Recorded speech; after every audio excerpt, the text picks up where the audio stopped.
Ce qui se passe, c'est que un roi est allé voir son frère, c'est-à-dire le roi de Juda est allé voir avec le roi d'Israël, se sont mis ensemble pour aller détruire Moab parce que Moab devait leur donner au fait des tribus, c'est-à-dire que ce qu'on appelle les impôts, ce que le peuple, parce qu'il protégeait ce peuple-là. C'était un peuple qui était, Moab était assujetti à un roi et le roi exigeait à ce qu'il donne un tribut. Donc il y a deux rois qui partent en guerre contre le roi de Moab. Avant d'aller en guerre, ils ont été chez Élisée.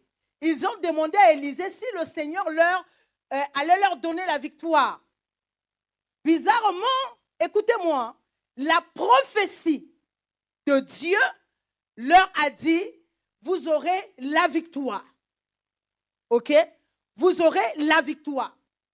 Et bizarrement, quand ils ont commencé à combattre, ils ont constaté qu'ils menaient la guerre. Attention. Ils menaient la guerre, c'est-à-dire les deux rois, le roi du sud et le roi du nord. Donc le roi de Juda et le roi d'Israël menaient la guerre contre le roi de Moab. Quand le roi de Moab constate qu'il menait la guerre, il va faire quelque chose d'horrible. Il va prendre son fils, le premier-né, celui qui devait régner à sa place, et il va demander à ses hommes de guerre de frayer un chemin. Regardez ce que c'est le front. Il est allé dans un autre front. Il a pris son fils, il a commencé à sacrifier son fils en holocauste. Ça veut dire qu'il a tué son fils, il a coupé et il a mis sur un autel et a donné à ses dieux.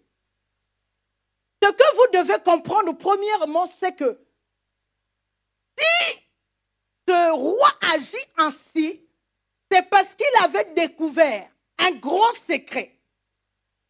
Le secret qu'il avait découvert, c'est que face à un homme courageux, les prophéties s'annulent. Oh oh, est-ce qu'on m'a entendu? Face à un homme courageux, les prophéties s'annulent. Il avait compris que peu importe ce qu'on vous a dit, quand vous avez le courage, la malédiction ne peut pas se tenir devant un homme ou une femme qui est courageux. Il a annulé ce que Dieu a dit. La victoire qui devrait être la victoire d'Israël a changé de camp parce qu'un homme a été courageux. Je voudrais te dire, je fais une pause. Je voudrais te dire que face au courage, tu vas annuler les malédictions ancestrales, les malédictions de ta famille, les malédictions héréditaires. Tout ce que tu avais pu recevoir dans ton sang comme malédiction. Mais si seulement tu es courageux, la Bible me parle d'un homme qu'on appelle Esaü. Esaü n'a pas eu de bénédiction. Son frère a usurpé la bénédiction. Mais il a été beaucoup plus riche que celui qui avait reçu la bénédiction. Pourquoi? Parce qu'il a été beaucoup plus courageux. Au fait, ce qui est drôle dans l'histoire d'Esaü, c'est quoi?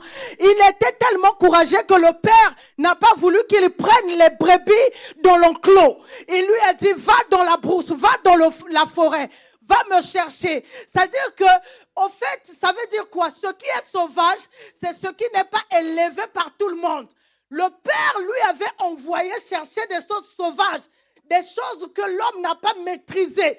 Donc, le courage donne à l'homme la capacité de saisir les choses, c'est-à-dire que l'on ne peut maîtriser par l'homme. Le courage est une dimension que, c'est-à-dire seuls ceux qui ont l'ADN de Dieu. Oh my God. Regardez. Le courage, c'est le côté Dieu de l'homme.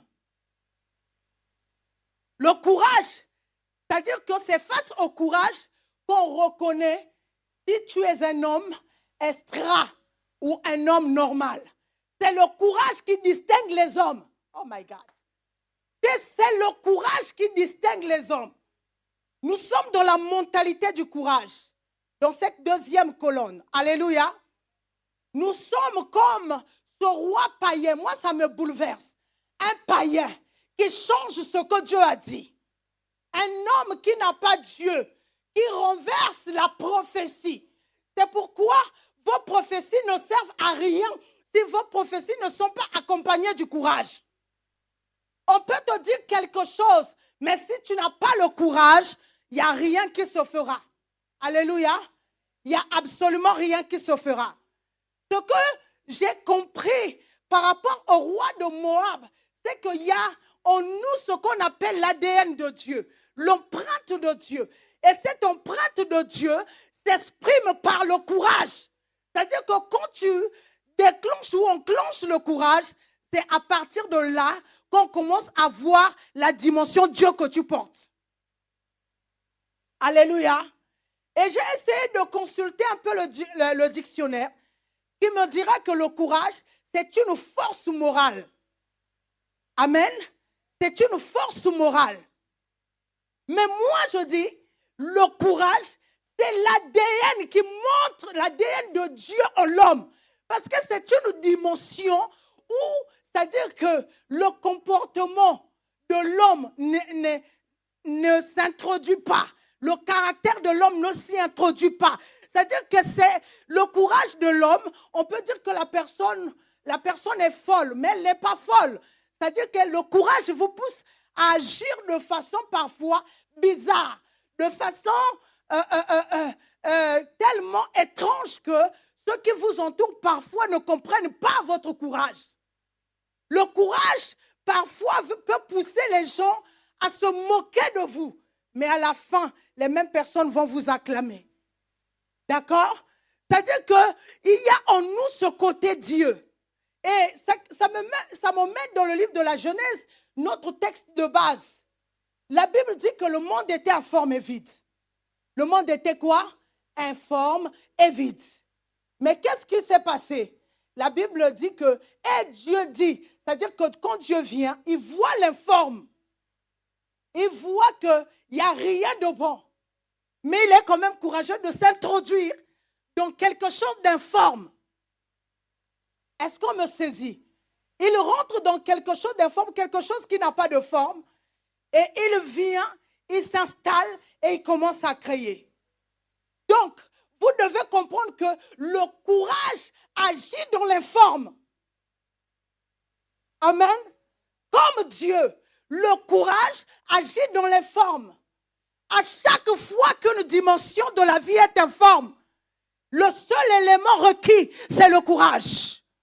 À chaque, oh my God, my God, my God, fils, à chaque fois que l'informe apparaît dans ta vie, le seul élément que Dieu veut voir en toi, c'est le courage. À chaque fois tu vois l'informe c'est le chaos. L'informe c'est lorsque tout va mal. L'informe c'est lorsque tout abandonne. L'informe c'est cette dimension du rejet. Quand tu arrives à ces moments-là, il te faut le courage pour traverser le chaos. Il faut le courage pour rester même dans ce chaos et établir autre chose. Oh my God. Je dis que c'est la prophétie de quelqu'un, cette prédication. Alléluia. Le courage agit dans l'informe. Tellement qu'il n'y a plus de solution, fils. Tu ne vois plus de solution. Tu ne vois plus quoi faire. C'est alors qu'il faut enclencher le courage. Alléluia. Donc, vous devez savoir que ce courage-là qui agit dans l'informe, ce n'est pas naturel, mais c'est une décision, comme je l'ai dit tantôt, les jours passés. Ce courage se prend. Mais il y a plusieurs types de courage. Alléluia. Il y a plusieurs types de courage. Et par la grâce de Dieu, je vais nous en peindre 3. Et ces 3 types de courage que je vais nous peindre, je voudrais que chaque fois que tu te tiendras devant les difficultés, chaque fois que tu te tiendras devant le quoi faire, chaque fois que tu te tiendras devant le manque, je voudrais que tu les emploies. Alléluia. Alléluia. Parlons du roi de Moab. Le roi de Moab n'avait jamais vu, oh my God, quelqu'un lors de la guerre sacrifier son fils sur la muraille. Il n'avait jamais vu ça. Mais dans le combat, dans la douleur du combat, il se voit gagner. Alors son esprit a commencé à chercher des solutions. Et en cherchant des solutions, il a commencé à comprendre dans son esprit une vérité qu'on appelle le courage des pionniers. Le courage des pionniers. Ça, c'est le premier type du courage. C'est quoi le courage des pionniers? Le courage des pionniers, c'est un courage qui s'exprime lorsqu'on n'a jamais eu de modèle. C'est-à-dire qu'on n'a pas eu de modèle de réussite. On n'a pas eu de modèle pour gagner. Parce qu'en fait, tout ce que l'homme est, le devenir de l'homme est un devenir fait par rapport au modèle reçu. Tu es le modèle de ce que la maman avait éduqué. Toi, tu es peut-être le modèle de ce que papa avait éduqué. On est tous devenus le modèle des informations qu'on nous avait données. Mais il y a de ces personnes, ils n'ont pas eu de modèle devant eux. On les appelle, c'est-à-dire que c'est eux les premiers à rentrer dans ce modèle-là, ou dans un modèle de réussite ou un modèle de victoire. Alléluia. Le roi de Moab, comme je le disais, il n'avait jamais vu quelqu'un sacrifier son fils pour annuler quoi que ce soit. Il n'avait jamais vu ça. Et la Bible ne nous parle pas de ce type de personne ou de ce type de sacrifice. Mais lui, il a eu à le faire. Qu'est-ce que cela veut dire? Il arrive dans la vie. Quand tu es face à des challenges, quand tu es face à des grands défis, que tu n'as jamais, ou tu n'as pas de référence, ou tu n'as pas d'exemple d'une personne qui avait gagné ça. Regardez, aujourd'hui, allez dans les hôpitaux. Il y a des maladies qu'on appelle les maladies orphelines. Et ces maladies orphelines, on les appelle orphelines pourquoi? Parce qu'il n'y a pas encore de traitement, ou ils n'ont pas encore trouvé comment vaincre ces maladies-là. Quand il y a déjà une personne qui a vaincu ces maladies, il n'y aura plus, on ne les appellerait plus les maladies orphelines. Alléluia. On donnera un autre nom. On dira qu'il y a peut-être des essais cliniques dans un premier temps pour pouvoir aider les personnes à rentrer dans ces essais cliniques. Mais on ne dira plus les maladies orphelines. Pourquoi?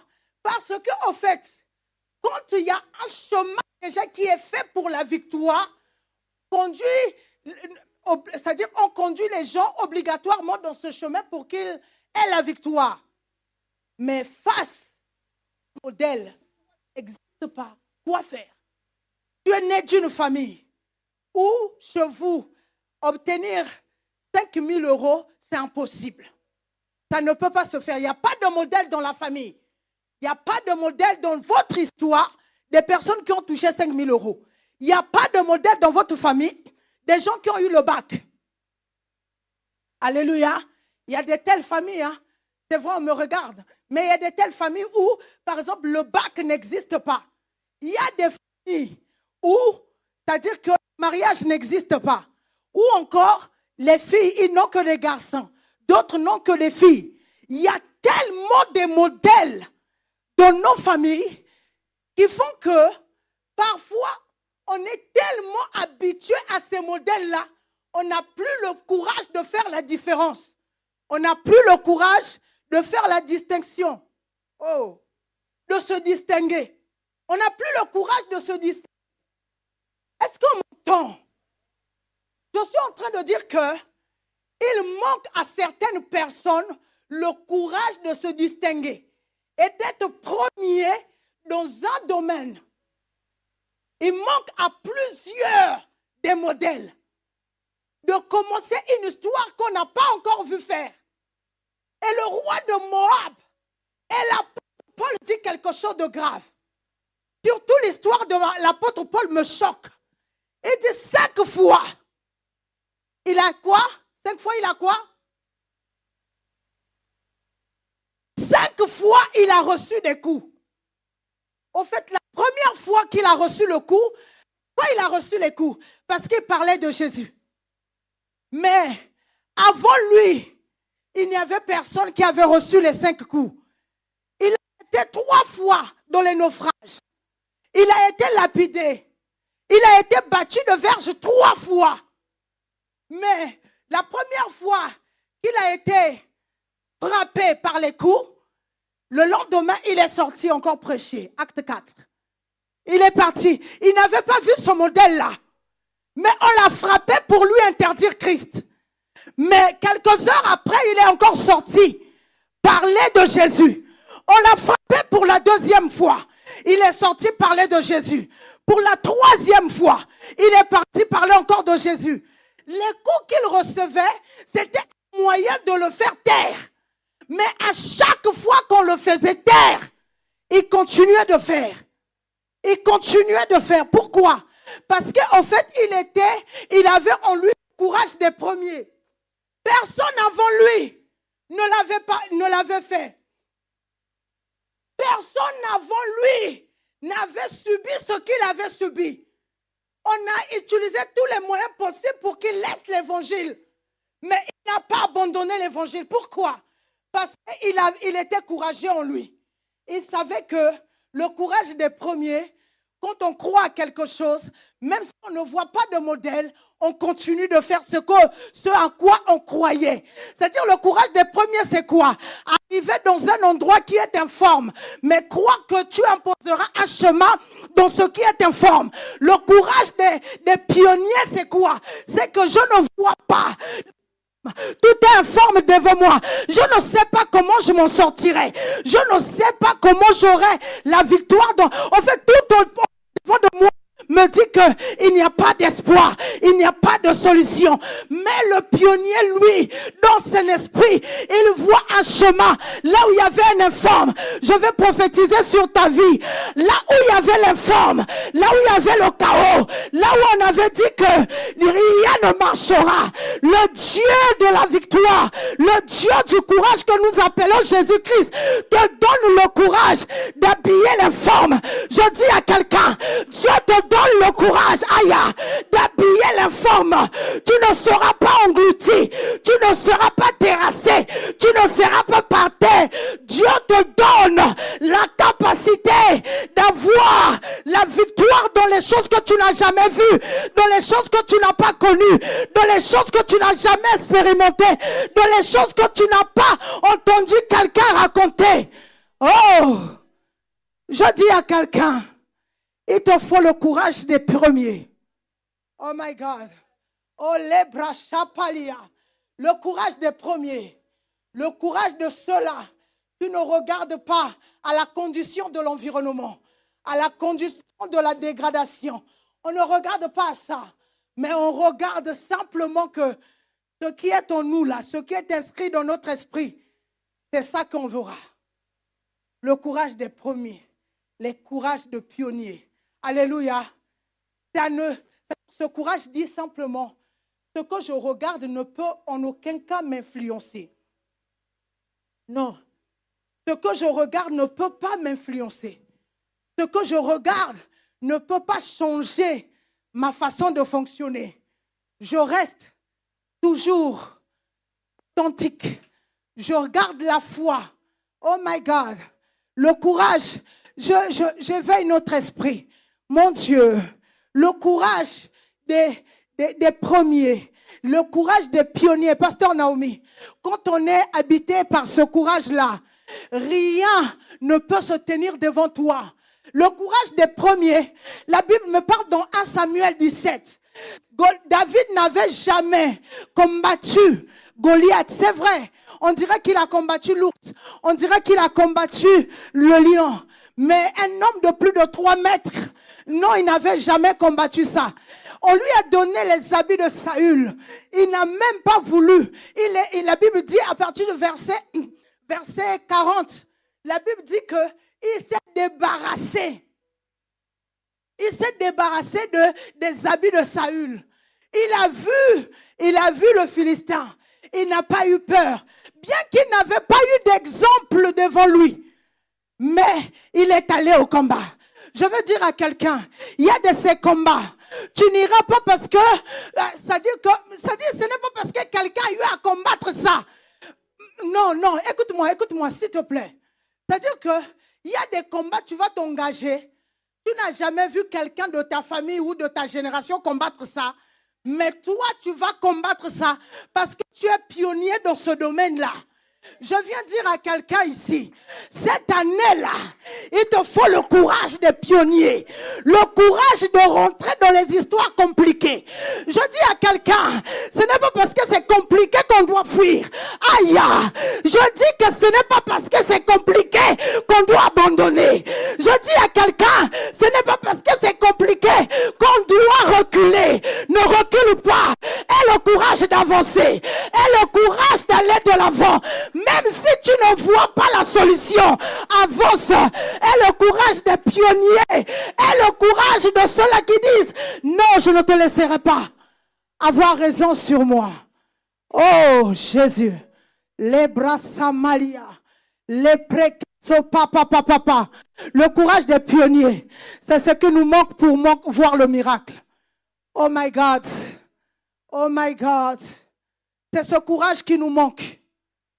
C'est ce courage qui nous manque pour annoncer Jésus. Aujourd'hui, on n'annonce plus Jésus. Aujourd'hui, on fait les choses. Chacun se préserve. Je ne veux pas me livrer en pâture. Je me protège, j'ai une famille derrière. Mais tu ne verras jamais le miracle. Au fait, j'ai compris que dans la vie là, ceux qui vivent les choses extraordinaires, ce sont les pionniers. Vous savez pourquoi? Parce que c'est eux qui imposent un modèle. C'est eux qui imposent un chemin. C'est eux qui imposent un rythme. Alléluia.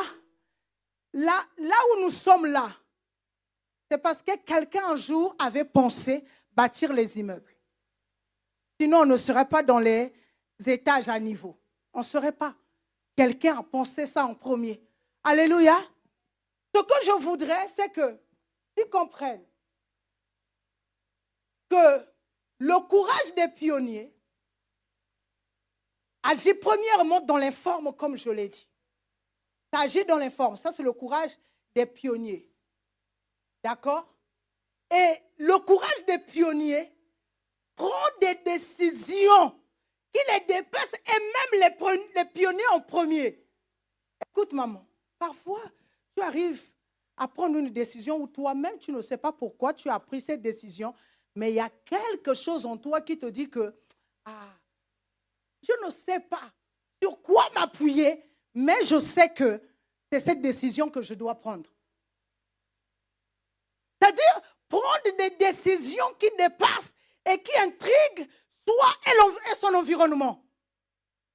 Hey! Vous êtes fatigué, hein? C'est quoi, la chaleur? Ou c'est la clim?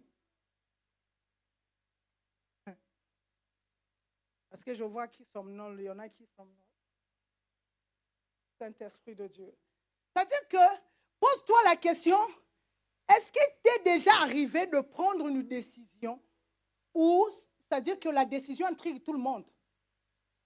La décision où tu as des personnes qui viennent et qui essaient de te faire changer d'avis, de te dissuader. Est-ce qu'il t'est déjà arrivé de prendre une décision où tout le monde est contre toi? Est-ce qu'il t'est arrivé d'aller à contre-courant alors que tout le monde disait que nous, on est habitués, ça se passe comme ceci, comme cela? Mais toi, au fond de toi, tu es convaincu. Même cette conviction-là, c'est toi, c'est pas toi qui tiens ça. C'est comme s'il y a un Dieu qui est en train de tenir ça. Écoute, quand tu arrives dans les moments où tu dois exprimer la décision du courage, écoute-moi. Le roi de Moab, on allait lui dire, laisse tomber ton fils, c'est lui qui va relayer la royauté, qui va continuer à être roi. Et ils allaient lui dire, ne le tue pas, préférable que toi tu meurs. Vous savez ce que le roi de Moab a fait? Le roi de Moab a fait quelque chose de bizarre. Il a pris son règne, le règne de son fils, les a mis dans un même règne. Aïe, aïe. Oh, on ne m'a pas suivi. Oh, Jésus. Écoute-moi. C'est-à-dire que le roi de Moab a compris une chose, c'est que si tu as le courage, tu peux prendre des vies des autres et les introduire dans ta vie. Dieu a dit, je donnerai l'Éthiopie et le sabbat en rançon pour que tu vives Manassé. Tu comprends? Ça veut dire quoi? Ça veut dire que si tu as le courage, même ceux-là qui pouvaient, c'est-à-dire te remplacer, tu vas te prolonger. Tu vas prolonger ta carrière. Tu vas prolonger ton histoire. Pourquoi? Parce que le courage rajoute et donne les énergies que d'autres personnes n'utilisent pas. Oui, oui, oui. Parlons bien. Regarde, je vais te dire quelque chose. J'ouvre là une parenthèse. Quand un sorcier tue une personne, spirituellement, il prend la vie de la personne, l'ajoute à sa vie. OK? Ceux qui tuent les enfants, si l'enfant allait vivre 50 ans, au fait, ce que vous ne savez pas, c'est qu'ils prennent les 50 ans de la vie de la personne et ils les ajoutent dans leur vie. OK? Donc, ça fait que si lui, il allait vivre 20 ans, pas plus 50, il aura 70 ans. Vous comprenez? Maintenant, il y a une autre vérité. Je ne sais pas s'il faut que je dise ça. Regardez quelque chose. Vous avez déjà peut-être entendu, de loin ou de près, qu'il y a des personnes, parfois, quand ils sont malades, ils sacrifient des personnes pour prolonger leur vie et les personnes, parfois, qui étaient bien en bonne santé, meurent à leur place. Ça s'appelle des transferts de vie, des transferts d'énergie, surtout spirituellement. D'accord? Regardez quelque chose. Dieu dit ceci. Je donnerai le sabbat et l'Éthiopie en rançon pour que tu vives. Ça veut dire quoi?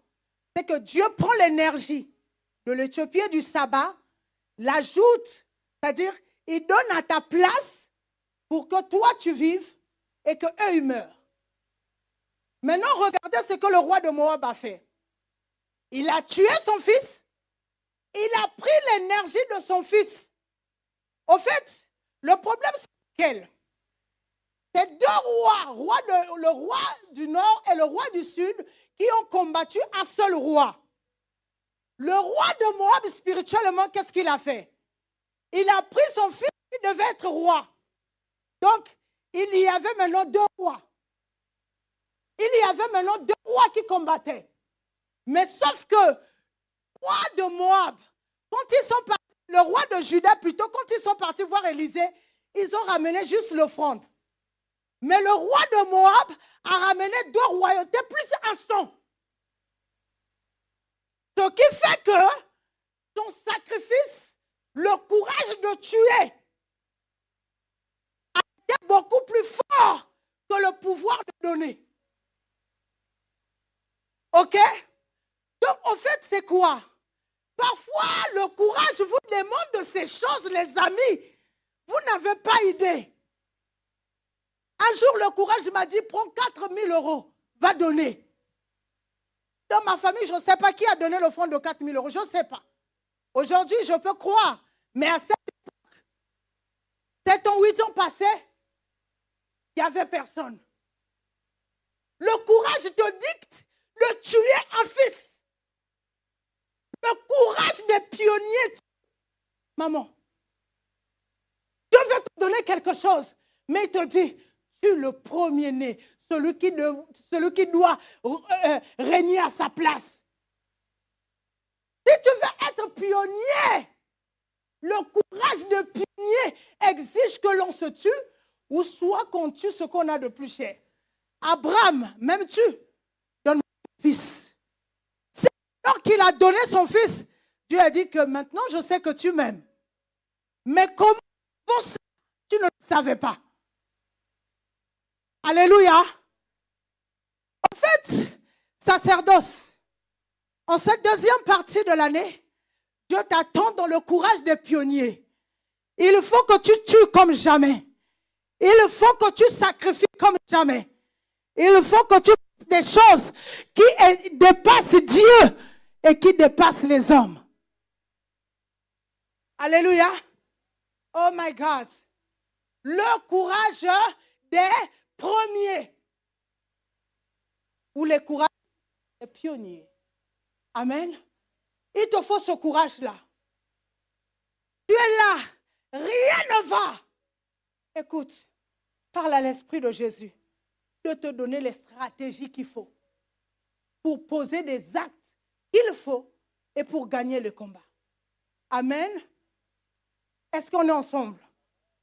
Donc, ce que tu dois chercher, cette dimension du courage qui agit dans les formes, qui agit dans les décisions et qui agit lorsqu'il faut tuer. C'est là le courage des premiers. C'est quand tu commenceras à être comme l'apôtre Paul. Moi, il y a quelque chose qui me dépasse. Et je vais rentrer dans le deuxième type de courage. J'essaie de les finir aujourd'hui. Comme ça, on passera à autre chose la semaine prochaine. Alléluia. Ce qui me fait mal aujourd'hui, c'est qu'on a tellement des abandons. Je parle d'abord nous-mêmes. Je parle de nous-mêmes. Pas avant d'employer l'autre. D'abord soi. On a ce courage d'abandonner facilement quand il s'agit de nous. Tu fais des démarches, ça ne marche pas, tu laisses tomber.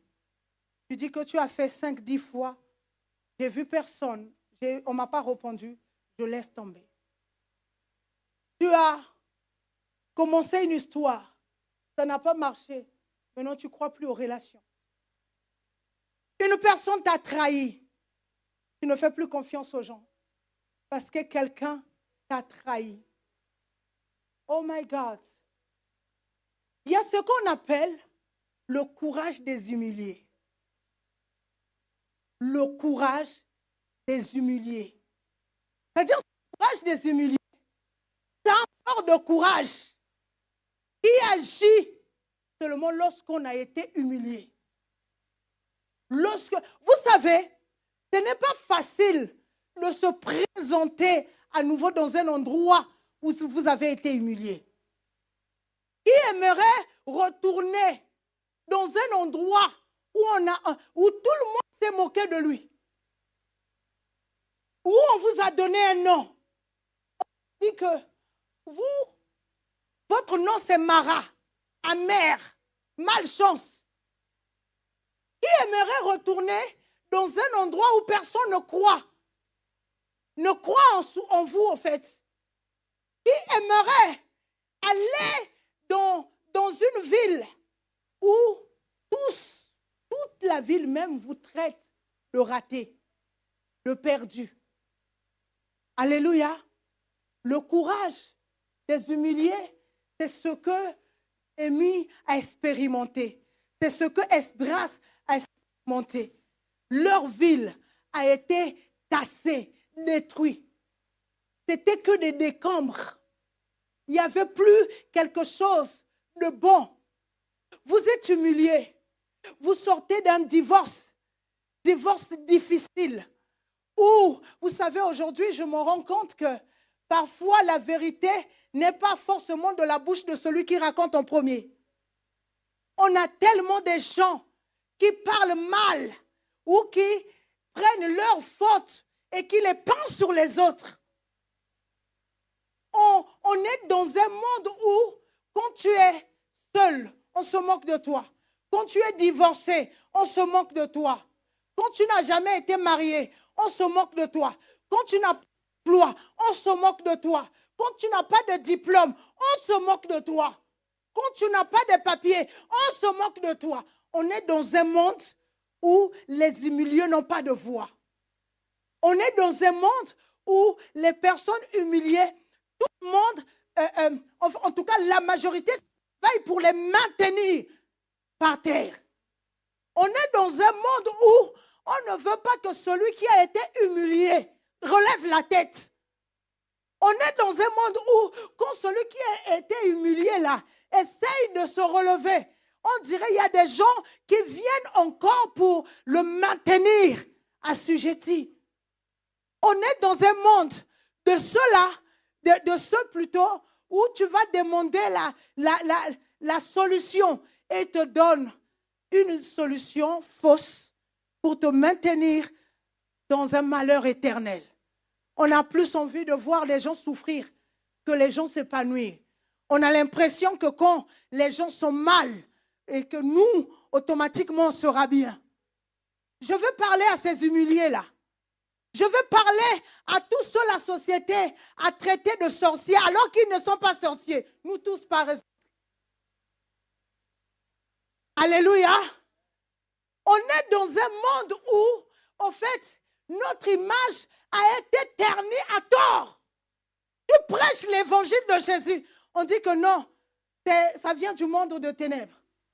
Tu aides quelqu'un, justement, un bon cœur qui aide quelqu'un, on dit que non, il veut m'envoûter, c'est pourquoi il me donne. Vous voyez la cruauté, jusqu'où la cruauté est montée? Tu veux faire du bien à quelqu'un, mais la personne dit que non, le bien que la personne veut me faire, c'est pour me nuire. Ou c'est un point de contact pour me détruire. Oh my God. Alléluia. C'est tellement difficile de vivre dans notre temps. C'est tellement difficile. Pourquoi? Parce que, au fait, parfois toi-même tu ne sais pas, mais on t'a collé des étiquettes. Dès que tu dis quelque chose, on ne te croit plus.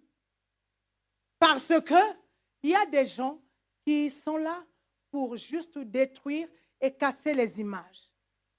Qu'est-ce qui se passe? Il y a un genre de courage pour ces situations-là. Le courage, fils, se présenter, de venir dans un endroit où toi, tu as été rejeté. Jésus a été lapidé dans la synagogue. Mais quelques jours après, Jésus est retourné à la synagogue. Il faut du courage quand tu as été humilié dans un endroit et de repartir dans ce lieu-là. Il faut du courage. Et il y a ce courage que j'appelle le courage des humiliés. Le courage des gens comme des apôtres, apôtre Paul. Oh my God. Frappé 5 fois, mais je ne le laisserai pas. Je me présenterai à nouveau. Et est-ce qu'on m'entend? Lapidé, mais je ne vais pas me laisser faire. Je dois continuer à annoncer Christ. Je dois continuer à avancer. Si je pose la question dans la salle, qui a déjà été humilié? Ah. Donc, même les enfants se disent qu'ils étaient humiliés. Maintenant, écoute-moi. Écoute. Je te dis que c'est la prophétie, cette prédication. Écoute-moi. Toi qui as été humilié, aie le courage, aie ce courage-là, de se présenter à nouveau dans le lieu où tu as été humilié. Aie le courage d'aimer à nouveau alors qu'on t'avait dit que ce n'est plus possible d'aimer et que tu as été trahi par les personnes de confiance. Aie le courage de faire à nouveau confiance alors qu'on t'avait trahi. C'est un courage. Ce n'est pas simple. Je parlais avec l'une de mes filles qui me disait, maman, plus le courage d'aimer. Je n'ai plus le courage d'aimer. Pourquoi? Parce qu'à chaque fois que j'ai aimé, j'ai été trahi. Je lui ai dit, mais il faut encore du courage pour aimer à nouveau. Parce que si tu n'as pas le courage pour aimer à nouveau, tu finiras seul. Et c'est ce que le diable veut. Le courage de d'humilier, c'est ce courage au fait qui dit que quoi que j'ai subi, je releverai ma tête. Quoi que j'ai vécu, je ne me laisserai pas à l'image que l'on doit m'imposer. J'aurai une autre image. Je releverai ma tête et j'avancerai et j'accomplirai ce que moi j'ai décidé et non ce que les gens ont décidé pour moi. Oh my God! L'humilié dit que oui, vous m'avez humilié, mais je ne me laisse pas faire. Je n'accepte pas l'image que vous m'imposez. Il y a encore une image que moi je vois de moi. Écoute, quand les gens ne croient plus en toi, quand le monde t'humilie, ne t'associe pas au monde dans cette humiliation. Toi, sors et sois la personne qui va créer la différence. Mieux vaut être seul à croire en toi que d'avoir tout un monde qui croit en toi. Même si toi seul tu crois en toi, relève ta tête. Et le fait que toi seul tu crois en toi créera la différence. Créera la différence. Ce message, le Saint-Esprit me le dit pour tous ceux qui ont beaucoup pleuré. Pour tous ceux qui ont beaucoup pleuré, dans le passé ou maintenant. Le Saint-Esprit me fait comprendre qu'il y a beaucoup qui ont pleuré pour leur vie. Il y a beaucoup qui ont pleuré parce que rien n'allait. Il y a beaucoup qui ont pleuré parce que tout était effacé. Tout a été raboué. Amen. Mais le Seigneur me dit, maman, tu m'entends? Le courage de relever la tête. Tu passes toute une vie où tu ne vois pas d'appui. Mais relève-toi. Toi, tu seras ton appui. Relève. Aie ce courage de se relever. Tu as fait les affaires, ça n'a pas marché. Et encore le courage de recommencer à zéro. L'humilié, lui, il relève sa tête. Il n'accepte pas ce qui est par terre, ce qu'on lui impose. Il n'accepte pas, je répète, il n'accepte pas ce qu'on lui impose. Ça, c'est le courage des humiliés. C'est-à-dire que vous m'imposez quoi?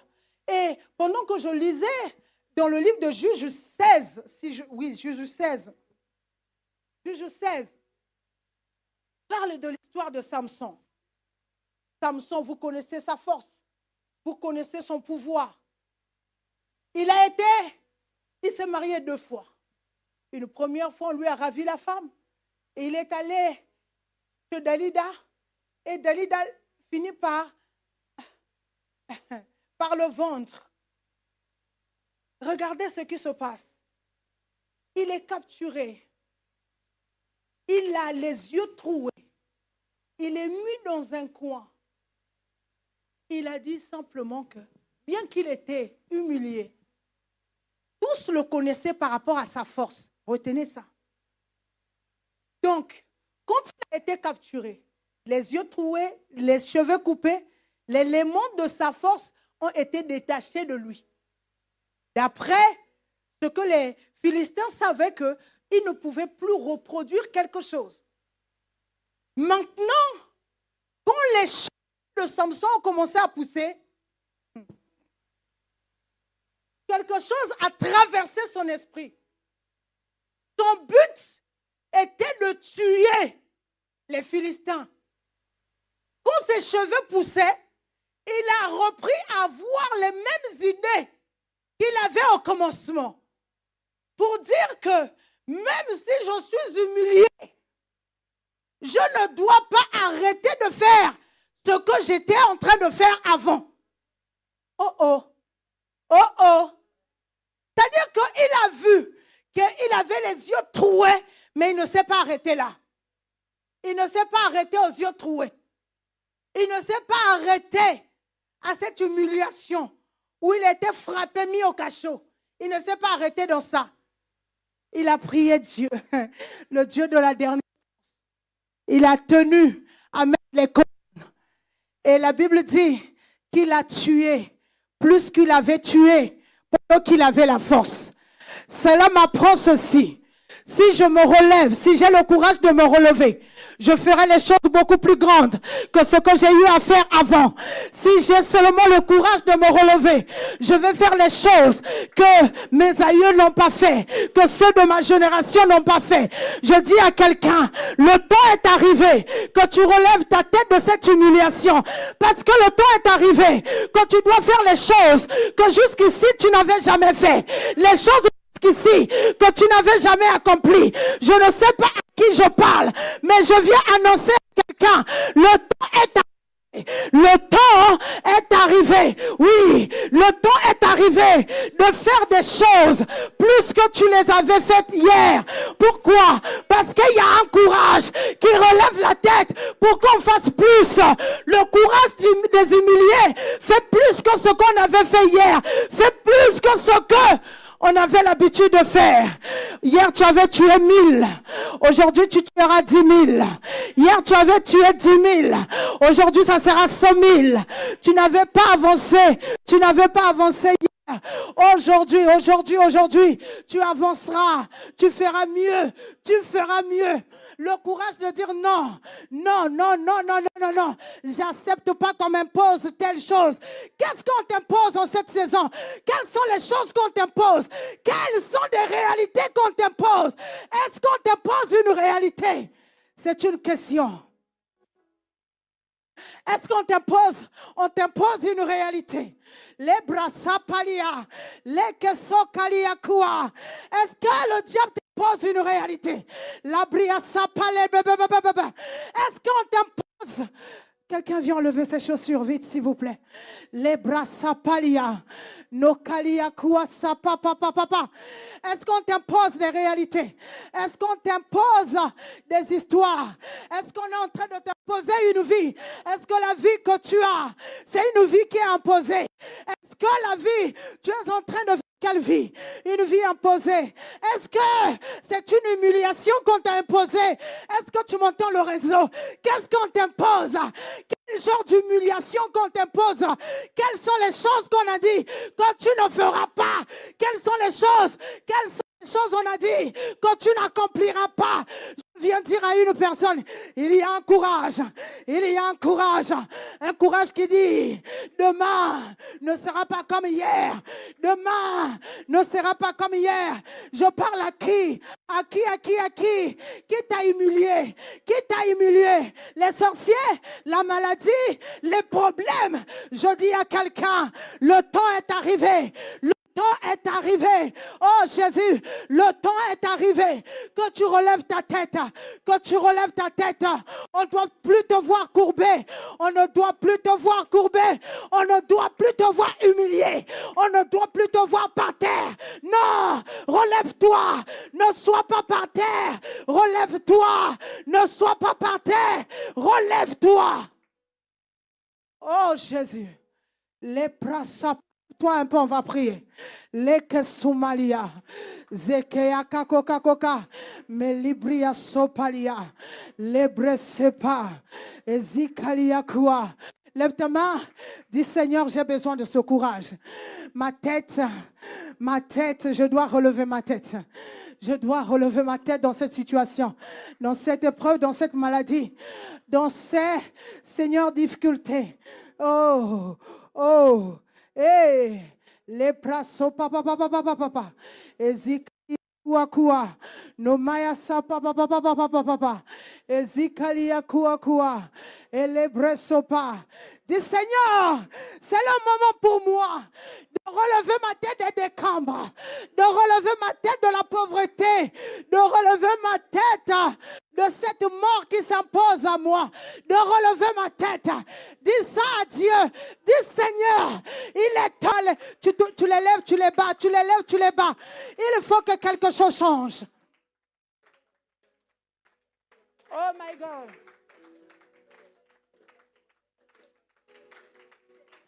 Écoute-moi, tu dois relever ta tête dans cette dimension où tu as été humilié.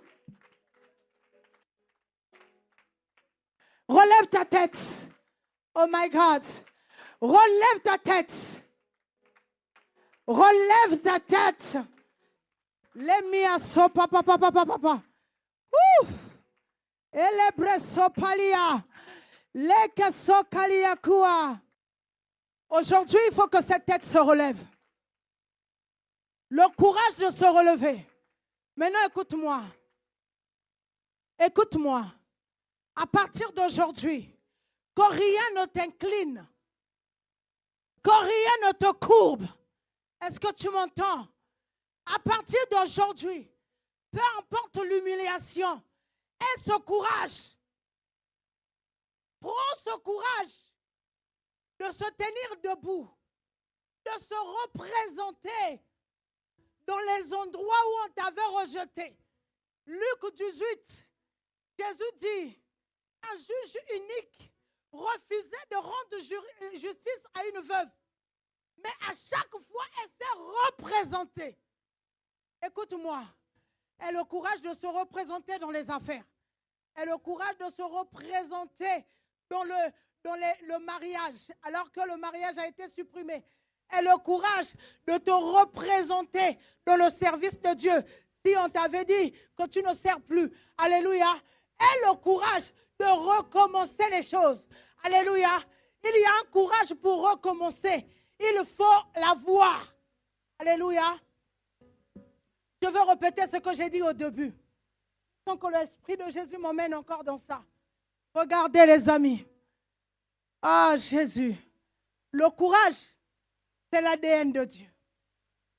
C'est cette empreinte de Dieu, de la nature de Dieu. Dieu n'a jamais peur de quoi que ce soit. Le courage, c'est là où nous n'avons pas peur. Alléluia. C'est par le courage. C'est quand nous sommes dans le courage que nous agissons comme Dieu. Alléluia. Apprenez à être courageux quand la vie vous impose des souffrances. Alléluia. Apprenez à être courageux, même quand tout va mal. Être courageux. Ne pleurez pas en premier. Ayez le courage en premier. Ne pleurez pas en premier. Manifestez d'abord le courage. Alléluia. La femme dont Élisée avait prié pour qu'elle ait l'enfant, quand l'enfant était décédé, le mari lui pose la question, qu'y a-t-il? Elle dit, tout va bien. Elle a eu le courage de voir un enfant mort, de tenir son enfant mort, de ne pas pleurer. Alors que la vie voulait l'humilier, elle a imposé à la vie, la vie. Elle a imposé à la vie, la vie. Pourquoi? Parce que le courage introduit dans vos vies ce que votre courage a perçu. Ce que vous percevez dans le courage, ce sont ces choses-là que vous allez vivre dans votre vie. Alléluia. Prenez place dans sa sainte présence. Et je vais parler de ce dernier point. Ensuite, nous allons continuer à prier. Oh my God. Oh my God. Je sens l'Esprit de Dieu en feu dans mon esprit. Comme je nous l'ai dit, c'est une prophétie pour quelqu'un. D'être pionnier, il faut l'avoir. D'accord? Le courage d'être pionnier dans sa famille. D'être pionnier. Quand vous lisez la Bible ne referme pas tous les miracles de Dieu. Il y a d'autres qui n'ont pas encore été faits. Dieu a tellement des richesses en lui que tout ce qu'on a vu n'est pas tout ce qu'il a. D'accord? Soyez premiers. Ayez le courage, même quand vous êtes par terre, de relever la tête. De ne jamais se laisser contrôler par les situations. Alléluia. Et il y a ce courage que David nous a montré, que Jaël nous a montré, le courage que l'apôtre Paul, que j'aime tant, nous a montré. Ça s'appelle le courage d'oser.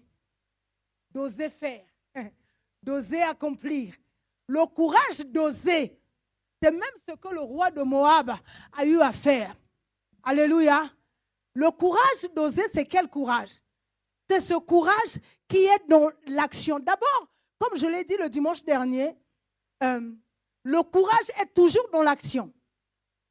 On ne peut pas être courageux et ne rien faire. Ça n'existe nulle part.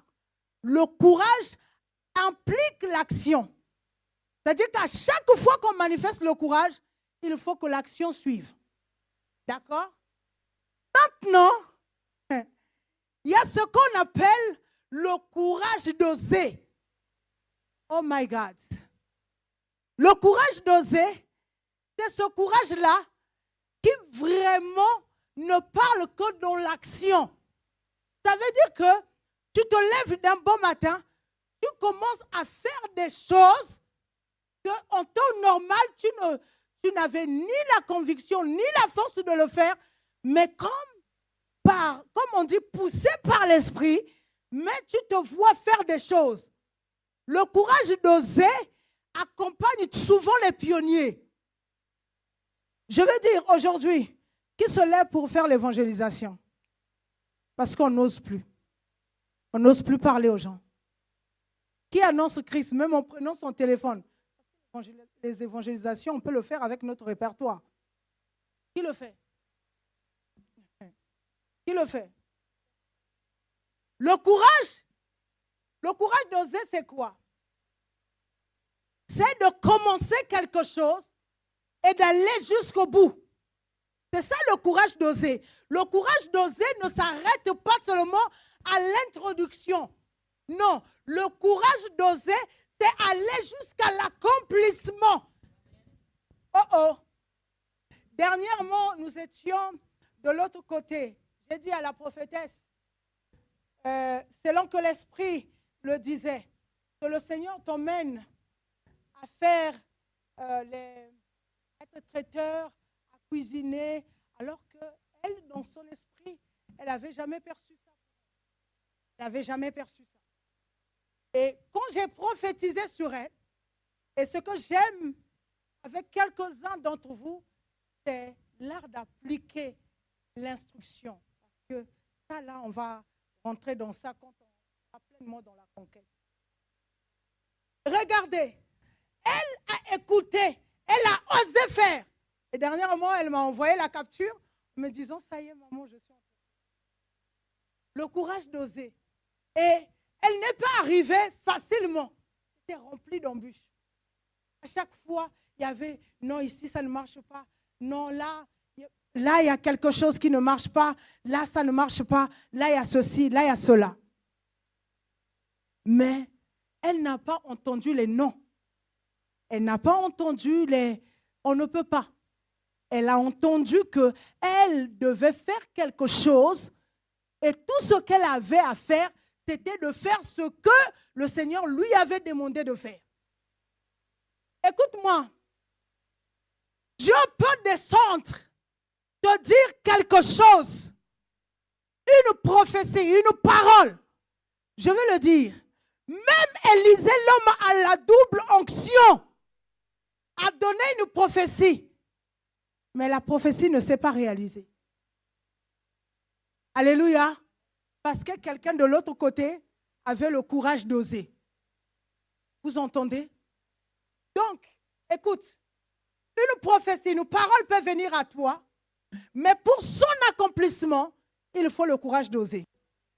D'oser croire, d'oser mettre les premiers pas de ce que la prophétie dit. Est-ce qu'on m'entend?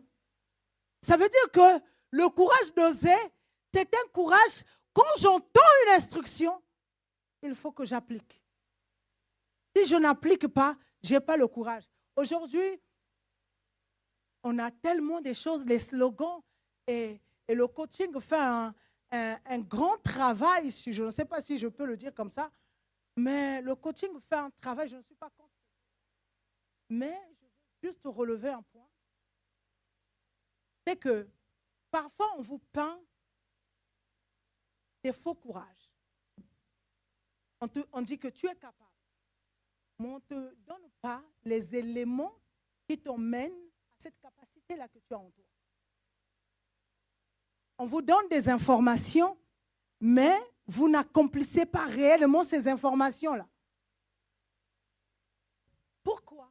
Parce que vous n'avez pas compris comment les choses fonctionnent, d'accord? Dans leur essence. Le courage d'oser, c'est d'abord l'application. Je dois appliquer. C'est-à-dire, oser là, c'est s'appliquer. C'est s'appliquer. Donc, si je ne m'applique pas, je n'aurai pas de muscles. Si je ne m'applique pas, je n'aurai pas cette intelligence que j'aime. Aimer quelque chose et la voir, c'est deux choses. Oser, c'est quoi? C'est appliquer. Oser, c'est quoi? C'est être sous les règles, sous les principes. C'est ça, oser. C'est-à-dire que tu ne peux pas te lever et dire que, oui, c'est à moi si tu n'oses pas. Aujourd'hui, nous avons cette tendance à dire amen facilement, je reçois facilement, mais vous recevez les choses que vous n'osez même pas appliquer. On prophétise sur toi, tu dis oh, j'ose. Oser, il faut le courage. Il faut ce courage-là pour, au fait, accepter de commencer à faire quelque chose, à porter un poids, à subir une réalité. Il faut le courage. Alléluia. Le courage d'oser travailler même quand on est fatigué.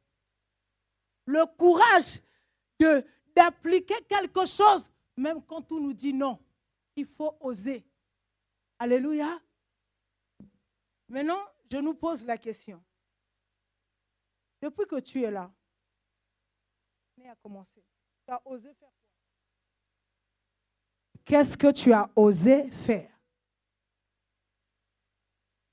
Parce que oser, le courage d'oser, c'est d'abord dans l'action, avant que j'aille loin.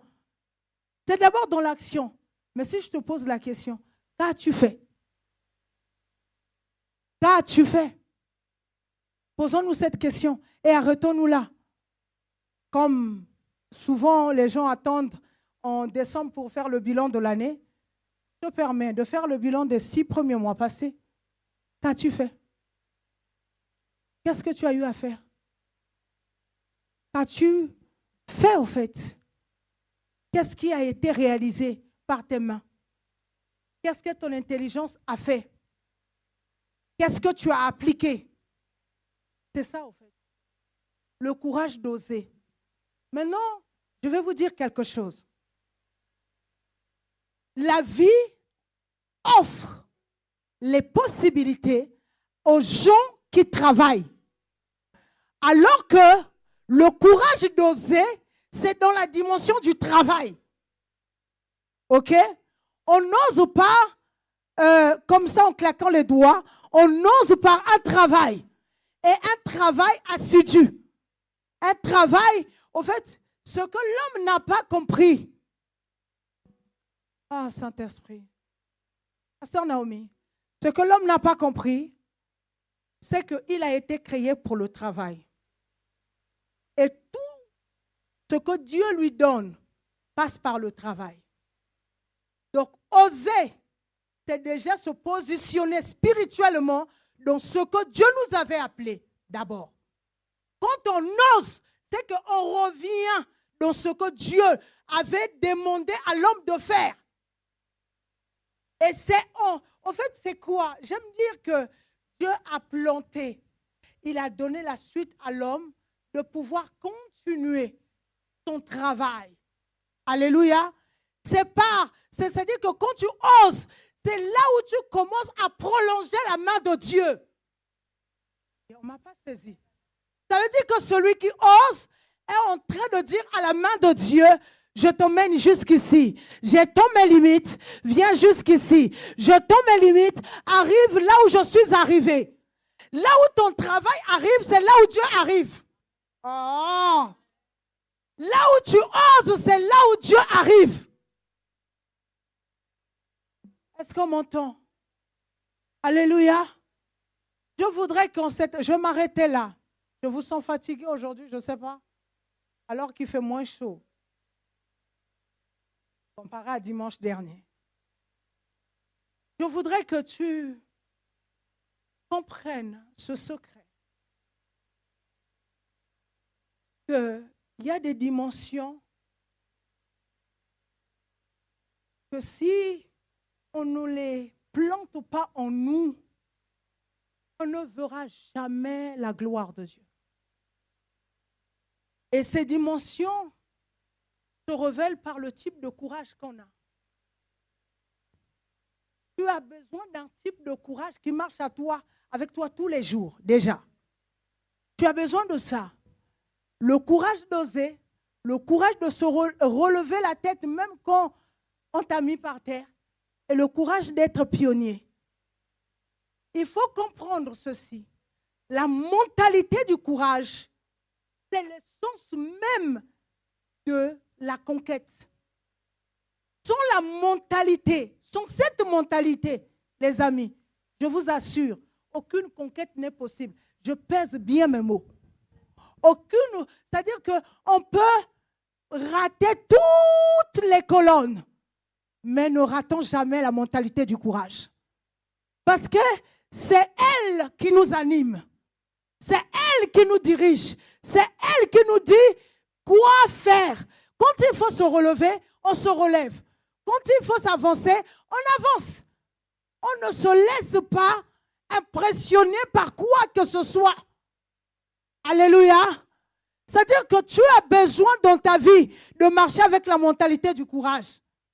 Les malheurs t'arrivent, oui, mais le courage aussi est en toi. Le courage de braver ce qui est dit. Le courage de renverser ce qui est fait autour de toi. Il faut que tu aies ce courage-là. Alléluia. Il faut que tu aies le courage de dire que, ok, ça ne se fera pas comme ça. Ça ne se fera pas comme ça. Lève-toi là où tu es.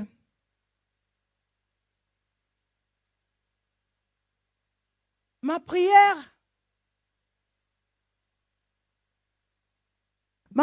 vraiment pour toi, c'est que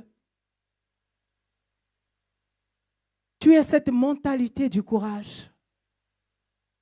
Que cette mentalité soit parmi les colonnes principales de ta vie.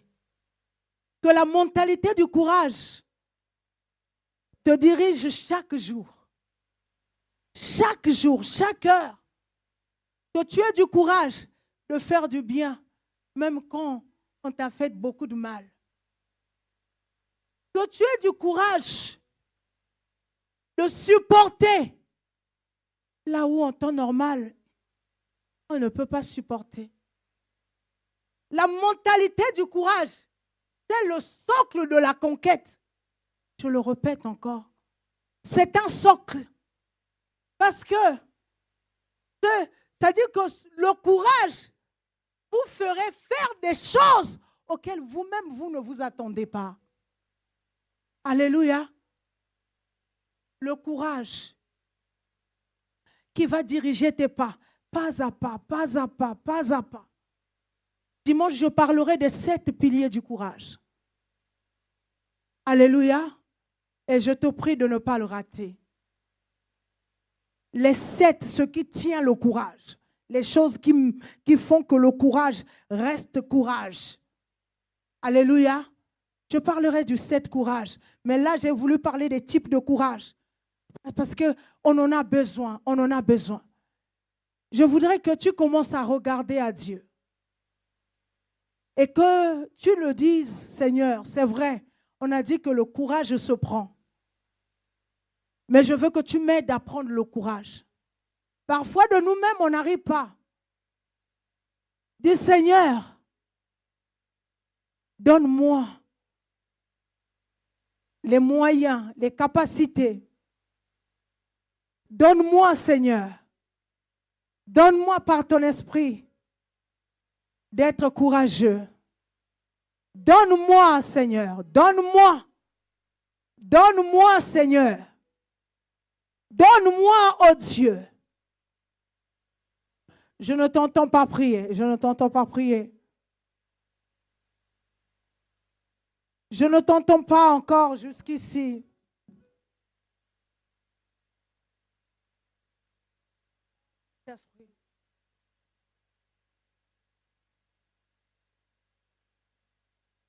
Dis Seigneur, donne-moi d'être courageux. Oh yes. Donne-moi d'être courageux. Si tu connaissais réellement ce que le courage peut faire, tu ne prierais pas comme ça. Oh.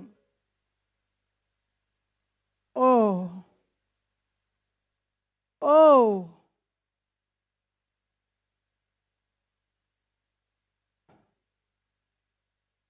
Parle à Dieu. Dis-lui que tu as besoin de ce courage. Qu'il t'apprenne à saisir, à prendre courage. Oh my God. Oh my God. Oui, Seigneur. Le courage de continuer d'avancer. Le courage des pionniers. Le courage, Seigneur, des humiliés. Le courage d'oser. Donne-nous ce courage-là, Seigneur. Comme Jésus, notre Seigneur, a été courageux. Donne-nous d'être courageux. Comme Jésus, notre Seigneur, a été très courageux. Seigneur, donne-nous d'être courageux.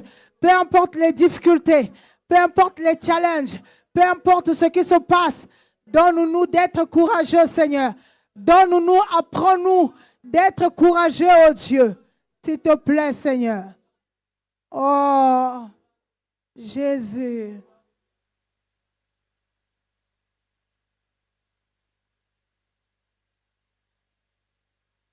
Merci, Saint-Esprit. Amen. Regarde-moi un peu, regarde-moi. Écoute, il y a de ces prières, on peut jouer avec. Il y a des prières, on ne prie pas comme si on priait tous les jours. Tu sais, jusqu'ici, il y a des combats qui continuent parce qu'il nous manque le courage d'affronter vraiment, d'aller au front. Il y a beaucoup de types de courage, je vous en ai parlé, que de 3. Mais il faut avoir le courage de prier. Il s'agit de toi, au fait. Il s'agit de ta vie. D'accord? Je veux que tu pries. Je te laisse 2-3 minutes où tu vas prier pour que ce courage-là peut naître ta mentalité, peut naître ton corps, peut naître ta façon de faire. Le courage de faire les choix, pas par rapport à ce que tu vois, mais par rapport à ce que Dieu attend de toi dans la vie. Est-ce qu'on m'entend? Alors, lève ta main et commence à lui dire de te donner le courage. Commence à lui dire de te donner le courage. Dis-lui, dis-lui.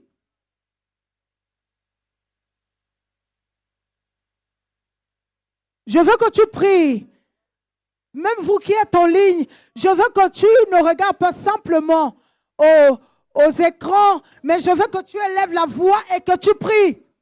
Prie réellement, dis Seigneur, Dieu véritable, accorde-moi par ton esprit le courage de continuer, le courage de demeurer, le courage d'avancer. Je veux que tu fasses mieux que ça.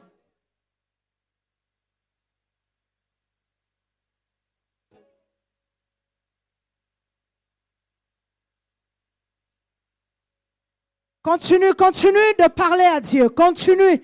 Il te faut ce courage. Il te faut ce courage. Oh Saint-Esprit. Esprit de Jésus. Esprit de Jésus. Apprends-nous à être des courageux. Apprends-nous, Seigneur, à saisir le courage. Accorde-nous, Seigneur, oh Dieu, d'être des hommes et des femmes courageux, Seigneur. Donne-nous d'être courageux, oh Dieu. Nous te supplions, Seigneur. Nous te supplions, Seigneur. Accorde-nous d'être courageux au nom de Jésus. Oh Saint-Esprit.